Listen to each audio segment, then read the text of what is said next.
سلامونه د لندن دی د بي بي سي پښتو ټلویزیون نړۍ دا وخت زه سنا صافی د ښار جوړولو افغان چارواکي وایي له ښاروالۍ سره یې کار پیل کړی چې د بې کیفیته سوداګریزو مرکزونو جوړولو مخنیوی وکړي د کنټرول پر کرښه لانجه د دوو هندي سرتیرو له وژنې وروسته په هند کې د غچ اخیستو لپاره غوښتنې زیاتې شوي پاکستان پرې لګېدلي تورونه ردوي د فرانسې په ټاکنو کې بیا پر ښي اړخي کاندیدي مارین لپن تور پورې دی چې د خپل سیال وینا یې اغلا کړې ده او له دې ټولو سره د غزې تپې تیارې د ورځې تر 12 ساعتونو پکې برېښنا نه وي خو اوس یې یو انجینر حل موندلی دی او آیا امکان لري چې له دې لارې د ټکر پیښېدو عوامل وموندل شي موږ له هغو بریتانیایي څېړونکو اورو چې ډرون همدې موخې لپاره کاروي جوړ په خیر نړۍ د وخت خپرونه کې لنډ خبرونه سپورت او نور ډېر په زړه پورې مطالب درته لرو نو که کولی شئ راسره اوسئ په افغانستان کې د ښار جوړونې وزارت وایي په لویو ښارونو کې اوس هم 80% سوداګریز مرکزونه له ودانیزو اصولو سره سم نه جوړیږي او د اور وژنې او مخنیوي وړ امکانات نه لري خو وايي له ښاروالۍ سره یې کار پیل کړی دی چې د بې کیفیته سوداګریزو مرکزونو جوړولو مخنیوی وکړي زموږ همکار اولیا اطرافي ښار ته وتلی چې وګوري له وروستیو اورلګېدنو چې په خپله کابل کې یې مالي او ځاني زیانونه اړولي څه زده کړه شوې ده دا ډول اورلګېدنې په کابل کې بیا لیدل کیږي هر ځل په زرګونو ډالر له ځانه سره ایرې کوي او کله چې لوګي آرام سي تر شا ویجاړې کورنۍ پرېږدي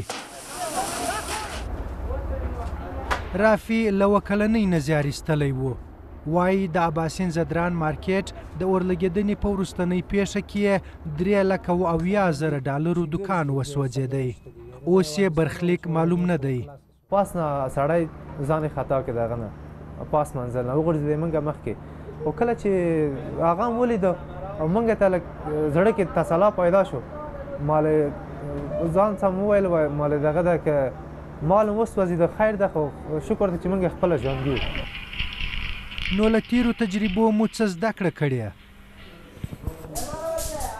د سوځېدلي مارکیټ په څنګ کې دا بله وداني هم هغسې چمتو نه ده چې د اورلګېدنې پر وخت دې ژوند او مال وژغورلی سي زموږ هیله د تجارانو دغه شی دی چې مارکیټ جوړوي هغه دوه لارې باید جوړ کړي یو عمومي لارې یا بله لار دا اوسي چې مارکیټ وراخلي یا حادثه مخکې کړي باید فرعي لاره ولري خلک هسې نه وباسي ما د بدبختانه د مارکیټونه داسې دي چې ما یوه لاره جوړوي بله لاره نشته که مارکیټ ور واخلي مجبور باسې ووځي یا غیر دی بام نظر لاندې بچي بله لارې نه لري تا بالون چی هست آتش فشانی یو یې د اوروژنې بالون راته نصب کړی او یو د اوبو نل دی خو پایپونه یې نشته ښار جوړونې اداره مني چې مخکې د دوی سپارښتنو ته سم پام نه دی سوی اینی مواردی هست که ما فعلا با شهرداری در هماهنگی با شهرداری ما همدا دلایل دي چې موږ غواړو له ښاروالۍ سره پرې بحث وکړو چې څه ډول یوې لسپوړیزې ودانۍ ته اجازه ورکول کیږي چې د ساختماني اصولو پر خلاف جوړه سي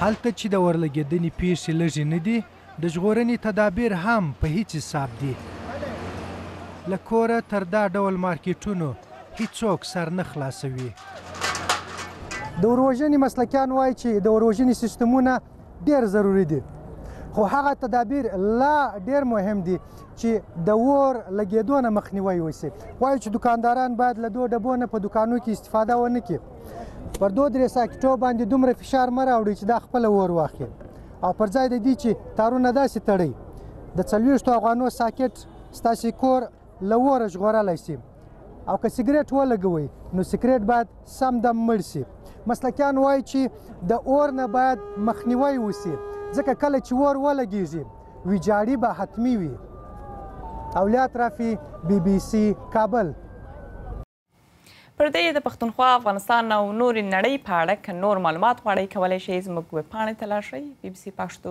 .com کې موندلی شئ پته پر سکرین باندې هم ګورئ په هند کې نن د هغو دوو وژل شوو سرتیرو د جنازې وروستي مراسم وشول چې د هند پوځ وایي په کشمیر کې له کنټرول کرښې په تېرېدو د پاکستان پوځ په ډزو وژلي وو. هند وایي له وژلو وروسته یې د دغو پوځیانو مړي مسخه کړي دي. پاکستان دغه تورونه رد کړي، خو په هند کې اوس دا غوښتنې زیاتې شوي چې د دې عمل غچ دې واخیستل شي. له خپلو ملګرو سره وروستۍ مخه برید اسانه ښکاري، خو پایلې یې سختې دي. د تیر کال په سپټمبر کې د هند پر یوه پوځي اډه له برید وروسته د پاکستان پر ضد د پوځي ګام اخیستو غوښتنه کېده او دا ویل کېده چې پاکستان ته د زور له لارې سبق ورکړل شي.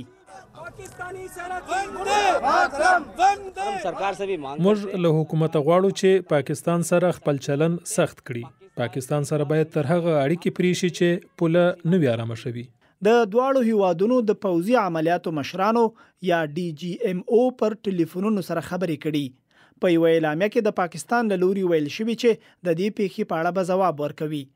د هند حکومت هم وایي بې ځوابه نه پاتې کیږي، خو پاکستان دا ډول ادعاوې بې اساسه بولي. لومړی خو د وژل شوي پوځیانو د کورنۍ سره یو ځای باید د هغو وروستي مراسم په درناوي سرته ورسوو. په هند کې کانګرس ګوند او نورې مخالفې ډلې وایي لومړی وزیر نریندرا مودي په کور دننه او د سرحدي لانجو په حل کې پاتې راغلی.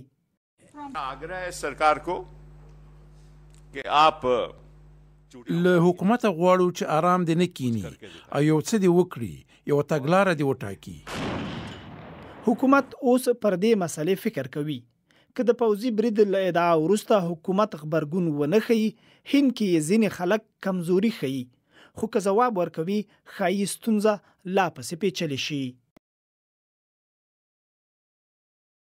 څو نورو لنډو خبرونو کې بیا اروپایي ټولنې پر افغان حکومت غږ کړی دی چې د فساد له منځه وړلو لپاره لا نورې هڅې وکړي. دوی وایي فساد په افغانستان کې یوه لویه ستونزه ده. دا خبره یې په هغه اعلامیه کې کړې چې د فساد پر ضد د اونیو د کمپاین پر وروستۍ ورځ یې خپره کړې. اروپایي ټولنه وایي فساد ناامني ډېروي او د سولې لپاره هڅې ناکاموي. د اروپایي ټولنې لوړپوړو چارواکو بیا BBC ته ویلي چې له اروپایي ټولنې د بریتانیا پر وتلو خبرې اترې ښایي ناکامه شي، ځکه د بریتانیا حکومت د دې پروسې په اړه ناسم پوهاوی لري. چارواکي وایي د لومړۍ وزیر تریزا مې او اروپایي کمیسیون د مشر ژان کلود یونکر یوه غونډه وه او ښکارېده چې بریتانیایي مشره په دې نه پوهېده چې اروپایي ټولنه څنګه کار کوي. او چین په سویلي کوریا کې د توغندي ضد امریکایي دفاعي سیستم د ځنډولو غږ کړی دی. دا له هغه وروسته چې واشنګټن ویل دا سیستم فعال دی. بیجینګ په بیا د تات په اړه خپله ناخوښي ښودلې ده. په ورته وخت کې د چین د بهرنیو چارو وزارت د ولسمشر ډانلډ ټرمپ د هغې خبرې هرکلی وکړ چې ویل تیار دی د شمالي کوریا له مشر سره وګوري. د جرمني چانسلره انګیلا مرکل د روسیې په سوچي کې ده چې له ولسمشر ولادیمیر پوتین سره وګوري.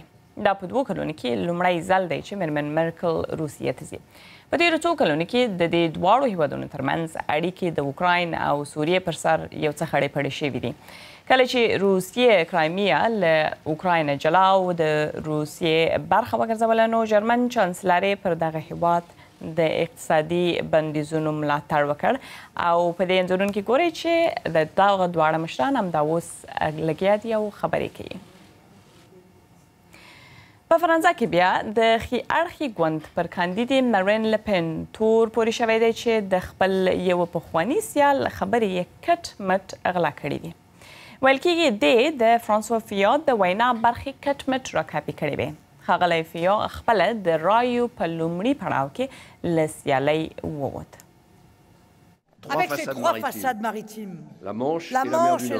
په دغه ویډیو کې د دوو فرانسوي سیاستوالو ویناوې ښیي چې ولې پر مارین لپین د بل چا د خبرو د غلا تور پورې سوی. د وینا پوره یوه برخه یې کټ مټ د هغې وینا په څیر ده چې تېره میاشت فرانسوا فیا کړې وه. دواړه سیاستوال د هیواد د پولو او فرانسوي ژبې د پیاوړتیا پر سر خبرې کوي. خبره چې د میرمن لپین کمپاین کوونکو ته کوله، نو هغوی وویل چې دا په یوې ډلې پورې نه ده تړلې. ښی اړخې افراطي سیاستواله هڅه کوي چې د فرانسوا فیان ملاتړو ته ځان ورسوي. هغه د ټاکنو په لومړي پړاو کې ووت، خو په فرانسه کې خلک دې ته حق پک دي چې میرمن لپین ولې کټ مټ د هغه جملې وکارولې. د شرم خبره به وي، خو بیا هم پر مریان لپین دا دومره جدي تور نه دی. ټاکنو ته تر یوې اونۍ لا لږ وخت پاته دی. دا د هرې رایې لپاره هلې ځلې کوي. په دوشنبه د خپل کمپاین پر وخت خپل پرسیال ایمانویل مکرون داسې وار وکړ. د فرانسې د خلکو دښمن لا اوس هم د مالي چارو نړۍ ده، خو اوس نوم لري، رنګ او ګوند هم لري. غواړي وټاکل شي او ایمانویل مکرون نومیږي.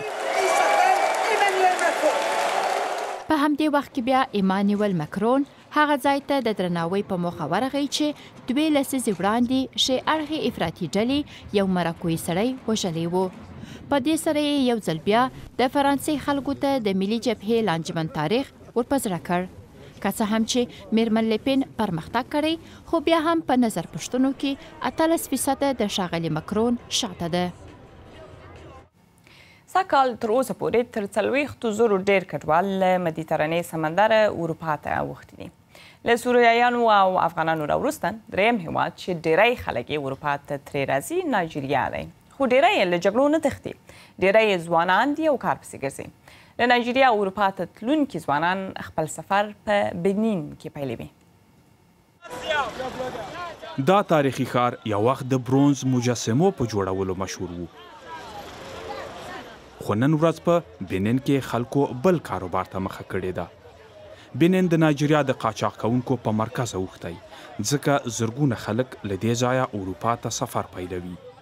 دا کسان چې لیبیا ته ورسیږي نو اروپا ته په کښتۍ کې اوړي. کیوین ایمیشون یو له هغو کسانو و چې له خپلې خور اګسټن سره یې دا سفر پیل کړ.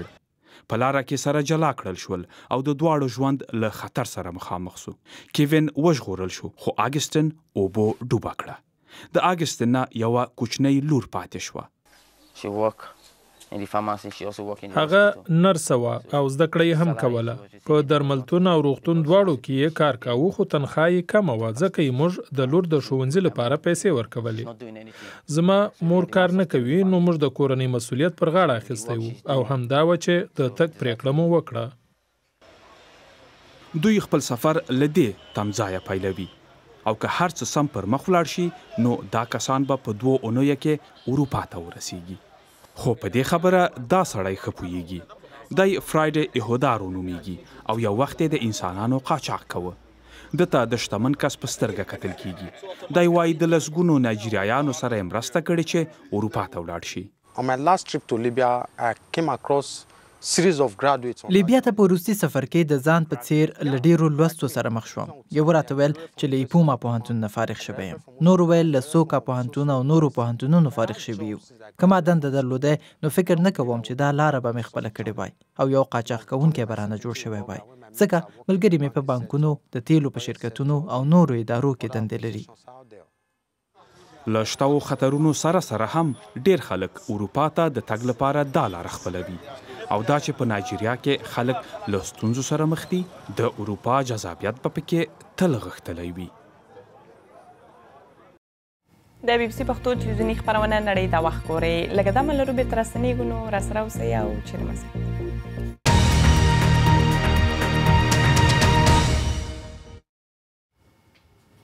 په لندن کې د بي بي سي پښتو نړۍ دا وخت یو ځل بیا ستړي مه شئ. د نن د سر خبرونه مو د کنټرول پر کرښه لانجه د 2 هندي سرتیرو له وژنې وروسته په هند کې د غچ اخیستو لپاره غږونه زیات شوي دي.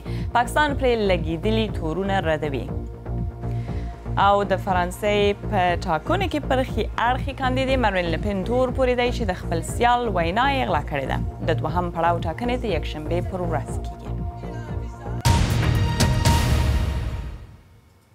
ترڅه غزې ته لاړ شو. دغلته د ورځې له 8 تر 12 ساعتونو برېښنا نه وي، کله کله خو بیخي نه وي، خو اوس پکې یو انجینر حل موندلی دی. داسې یوه لار چې ګروپ انټرنیټ تلویزیون او موبایل په بیټرۍ چارجېږي. خو څنګه؟ په رپورټ کې ګورو. غزه کې هر ورځ له 8 نه تر 12 ساعتونو پورې برېښنا بندي او ځینې وخت له دې نه هم ډېر. اړتیا د ټولو نوښتونو مور ده. د سمې او منظمې برېښنا بدیل نشته، خو زه نورې لارې لرم. زه د برېښنا ګروپ، د انټرنیټ لیکه، تلویزیون او د ټلیفون چارجر چې په بیټریو چلیږي دا ټول لرم. وسیم الحلاو خپل نظریې په انټرنیټ د ویډیوګانو په مرسته خپروي او له نورو سره یې شریکوي. دلته دی د خپل جادویي برېښنا ګروپ خوندیتوب په اوبو کې خلکو ته وړاندې کوي. غزې ته د خلکو په تګ راتګ او د توکو په لیږد ډېر کلک تار دی. له 2009 را په دې خوا کله چې حماس واک ته رسېدلی، اسرائیل او مصر خپل بندیزونه ډېر کلک کړي دي. برېښنا له دواړو هیوادونو نه واردېږي او د برېښنا یوازې یوه بټۍ ده، نو ځکه د برېښنا د غوښتنې کچه یې د شته والي په پرتله ډېره ده. که موږ غزه کې دې ستونزې ته غاړه کېږدو نو ټول به په خفګان اخته شو. موږ باید دا ستونزې هر څنګه چې کېږي هوارې کړو. وسیم د الوتکو انجینیر دی، خو په غزه کې کار نه دی موندلی. دی په خپلې هټۍ کې هغه آلې خرڅوي چې د موټرو په بیټریو چلیږي. د برېښنا کموالی یوه پرله پسې ستونزه ده. او وسیم د خپل دماغي ځواک او انرژۍ په کارولو هڅه کوي چې حل لاره ورته ومومي. په یو څو نورو لنډ خبرونو کې بیا حماس وایي تیار دی د فلسطین منځمهالی دولت ومني، خو اسرائیل نه مني. د حماس چارواکي وایي دا خبرې ښیي چې دوی په خپله تګلاره کې یو څه نرموالی راوستی دی، خو دا خبره اسرائیلو رد کړې ده او ویې ویل حماس هسې په دې د نړۍ په سترګو کې خاورې اچوي. د دې ډلې مهم سیال فتح وایي حماس د دوی تګلارې ته ایله ورنږدې شوی دی. د چین یو لوړپوړي چارواکي د واکمن کمونیست ګوند په ځینو غړو تور لګولی چې دلای لامه ته د پیسو او استخباراتي معلوماتو په ورکولو بېلتون پالۍ ته لمن وهي. چین دلای لامه تورنوي چې له چینه د تبت د بېلېدو هڅه کوي، خو دغه بودایي مذهبي مشر چې جلاوطنی دی وایي د تبت لپاره بشپړه خپلواکي نه بلکې کورواکي غواړي. په امریکا کې بیا یوه ځوان نجلۍ لومړنۍ سوک وهونکې شوه چې د سوک وهنې په یوه لوبه کې یې پړونی پر سر کړی و. دا نجلۍ دا څه موده د دغه سپورټ له تنظیمونکې ادارې سره په لانجه کې وه، ځکه دې غوښتل چې له پړوني سره لوبه وکړي. اوس د امریکا باکسینګ اداره وایي پر دې غور کوي چې د یونیفورم په اړه خپل قوانین بدل کړي او که نه. او هغه کس چې په سکاټلند کې د سرفینګ یا اوبو د سر تختې لوبه کوله او په سمندر کې تر 10 ساعتو ډېر ورک و ژوندی موندل شوی دی. د ماتیو بیرس کورنۍ د یکشنبې پر ورځ هغه مهال سمندري ساتونکي خبر کړل چې دی له لوبې بیرته کور ته نشو ستون. دغه 22 کلن سمندري ساتونکو له سمندرغاړې 21 کیلومتره لرې په سمندر کې په داسې حال کې وموند چې پر خپلې تختې یې ځان ټینګ کړی و. د پاکستان ISI یا استخباراتو مشر نوید مختار نن کابل ته تللی دی چې له افغان چارواکو سره پر امنیتي مسایلو خبرې وکړي. د BBC پښتو نړۍ د وخت ماښامنۍ راډیو خپرونه کې یې په اړه جزئیات اورېدلی شئ. نن کوربه داود جنبش دی. دا خپرونه هره ورځ د افغانستان په وخت 9:30 او د پښتونخوا پر وخت 8 بجې خپرېږي، نو اورېدل یې مه هېروئ. د لوبو او سپورټ له ډګره په څو لنډو خبرونو کې لومړی کرکټ د پاکستان او ویسټ انډیز لوبډلو ترمنځ په باربیډوس کې دوهمه ټسټ لوبه روانه ده. د دوهمې ورځې لوبې تر پایه پاکستان 102 منډې کړې وې او 3 لوبغاړي یې سوځېدلي وو. اظهر علي په 81 منډو نه سوځېدلی پاتې دی. احمد شهزاد بیا په 80 منډو وسوځېد. ویسټ انډیز په خپل لومړي وار کې 312 منډې کړې وې. پاکستان د لوبو په دې لړۍ کې 1-0 وړاندې دی. فوټبال کې بیا په اروپا اتلانو لیګ یا چمپیونز لیګ سیالیو کې نن ماښام لومړۍ نیمه پای لوبه کیږي. د مادرید 2 سیالې لوبډلې ریال مادرید او اتلتیکو مادرید سره مخامخ دي. دا لوبه د ریال په کورني لوبغالي برنباو کې کیږي. ریال مادرید چې تیر کال یې د اتلولي ګټلې وه، په نننۍ لوبه کې به یې بریدګر لوبغاړی ګارث بیل نه وي ورسره. دوهمه نیمه پای لوبه د یوونتس او موناکو ترمنځ ده. د اتلټکس یا بدني ځواک سیالیو نړیوال فدراسیون بیا وایي له 2015 کال وړاندې به د ټولو لوبو ریکارډونه یا ثبت شوی احوال ښایي بدل کړي. دا پریکړه یې وروسته له هغه کړې چې د ناقانونه درملو کارولو راپورټ خپور شو. د اتلټکس اروپایي فدراسیون وایي د نړیوال ریکارډونو سمول بې ارزښته کار دی او پر نړیوال فدراسیون یې غږ کړی دی چې د مخنیوي لپاره یې مهم بدلونونه راولي. او په سنوکر کې بیا د نړیوالو اتلولیو په پایلوبه کې مارک سلبي جان هیګنز ته ماته ورکړه او اتلولي یې وګټله. دا په تیرو 4 کلونو کې د مارک سلبي 3م بری و. دی په پیل کې له هیګنز شاته و خو وروسته یې پرله پسې 8 فریمونه وګټل او برلاسه شو. په دې بری سره اوس دی په جدول کې لومړی نمبر ته پورته شو. په سمندر او هوا کې د ټکرونو او ناورینونو د مخنیوي لپاره تر ټولو ښه لار دا ده چې پیښې ولې کیږي. بریتانیا یو له هغو هیوادونو دی چې په نړۍ کې د ټکر تر ټولو تجربه لرونکي څیړونکي لري. خو د بریا راز یې ته په څه کې دی؟ د اور دا لمبه د هغې جټ الوتکې ده چې د موټرو په تمځای کې ولوېده. پیښه کې 4 کسان ووژل شول. د 3D دا تصویر چې د یو ځانګړي ډرون په مټ څېړونکو اخیستی د الوتکې د لوېدو په اړه څېړنې سره مرسته وکړه. دا تصویر ډېر روښانه او ښه دی. نږدې کیدای شي او د هرې برخې په هکله معلومات ورکوي. د پیښو د لاملونو په معلومولو کې اوس د ډرون نه کار اخیستنه مهمه شوې. موږ پر ځمکه نښانونو ته ګورو. دا نښانونه موږ ته وایي چې الوتکه څنګه پر ځمکه ولګېده او د الوتکې د سرعت په اړه معلومات راکوي.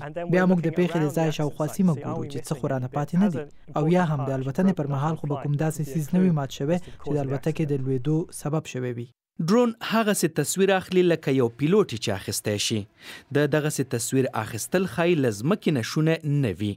اوس ډرون نه یوازې د الوتکو د لوېدو په پیښو کې د څېړنو لپاره بلکې په سمندر کې په بیړیو کې د رامنځته شوو پیښو په هکله هم څېړنو کې کارول کیږي. دا څېړونکی وایي عادي شیان ښایي د پیښې اصلي لامل په ګوته کړي. کېدای شي کومه دروازه یا کړکۍ خلاصه پاتې شوې وي یا هم کېدای شي چې چا کوم وال په ناسمه توګه پرانیستی او بیرته بند کړی وي چې له امله یې اوبه د کښتۍ انجن ته ورغلي وي. په دغسې څېړنو کې د ډرون په مټ اخیستل شوي تصویرونه مهم رول لوبوي. په بیړۍ کې یو لوی درس. دا تصویرونه څو کاله پخوا اخیستل شوي. دا د سوان لنډ په نامه بیړۍ پاتې شونې دي چې د ویلز په ساحل کې د همدې درز له امله ډوبه شوه او 6 کسان پکې مړه شول. د ډرون په وسیله اخیستل شویو همدې تصویرونو مرسته وکړه چې پوښتنې ځواب کړي. که دا ځانګړي ډرون د ورانکارو لاسونو ته ورشي ښایي ناوړه پیښې پرې رامنځته کړي. خو که ښه خلک یې وکاروي کیدای شي چې د پیښو مخنیوی پرې وکړي. د دې ونې ستاسو غږ پروګرام کې بیا چې پر پنجشنبه باندې خپرېږي پر دې خبرې کوو چې څنګه په افغانستان او پښتونخوا کې د بخښنې دود خپرېدی شي. د بي بي سي پښتو پر فیسبوک او ټویټر پاڼو خپل نظرونه که لرئ یا غواړئ راسره شریک کړئ شریکولی شئ پته پر سکرین باندې هم ګورئ. او په تلو کې فکر مو کړی چې که په ټرین یا اورګاډي کې د سفر لپاره د ټکټ بیه $10,000 وي ټرین به څه کمال لري؟ ځواب که مو هر څه وي. په جاپان کې دا ګران بیه عصري اورګاډی وګورئ چې د شپې مهال سفر کوي. د څوکۍ بیه یې $3,000 ده او ټولې څوکۍ د 2013 کال تر مارچ پورې نیول شوي دي. د دې اورګاډي کارکوونکي وایي دومره خلکو ټکټونه اخیستي چې مه کوه پوښتنه. نو دا مزې په جاپان کې دي.